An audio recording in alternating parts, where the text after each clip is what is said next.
ગતરોજ ભરૂચમાં ભારે પવન સાથે વરસેલા વરસાદે અનેક વિસ્તારમાં વિપરીત અસર સર્જી હતી। શહેરના નનુમિયા વિસ્તારમાં રહેતા ગરીબ પરિવાર પર કુદરતનો કહેર તૂટી પડ્યો હતો। અહીં રહેતા ભરત ધનજીભાઈ વસાવાનું કાચું મકાન અચાનક ધરાશય થતાં પરિવાર ખુલ્લા આકાશ નીચે આવી ગયો હતો। મળતી માહિતી મુજબ ભારે પવન અને વરસાદના કારણે મકાનની દિવાલો તથા છતનો એક ભાગ તૂટી પડ્યો હતો। ઘટનાના સમયે પરિવારના સભ્યો ઘરમાં હાજર હોવા છતાં સદનસીબે કોઈ જાનહાનિ કે ઈજા થઈ ન હતી। જોકે મકાનને ભારે નુકસાન પહોંચતા પરિવારની વર્ષોની મહેનત ઊભી કરેલી છત પડવાળમાં ખંડેરમાં ફેરવાઈ ગઈ હતી। ઘટનાની જાણ સ્થાનિક કાર્યકરો દ્વારા પાલિકાના ચૂંટાયેલા સભ્યને કરવામાં આવતા આગેવાનો તાત્કાલિક સ્થળ પર દોડી આવ્યા હતા। તેમણે અસરગ્રસ્ત પરિવારની મુલાકાત લઈ પરિસ્થિતિનું નિરીક્ષણ કર્યું હતું તેમજ પરિવારને શક્ય સહાય અને સરકારી રાહત મળે તે માટે પ્રયત્નો હાથ ધર્યા હતા।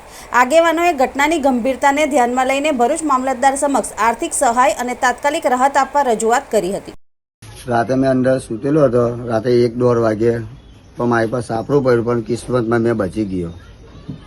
પણ મને આજુબાજુવાળા જરા ખેંચવા આવેલા, ખેંચીને કાઢ્યું એ ભાઈએ, આજુબાજુવાળાએ। એટલે કિસ્મત આપણું સારું છે તો બચી ગયો। આ ભરતભાઈ વસાવાનું ઘર છે। રાતે વાવાઝોડુંની અંદર આ ઘરને નુકસાન થવામાં આવેલું છે।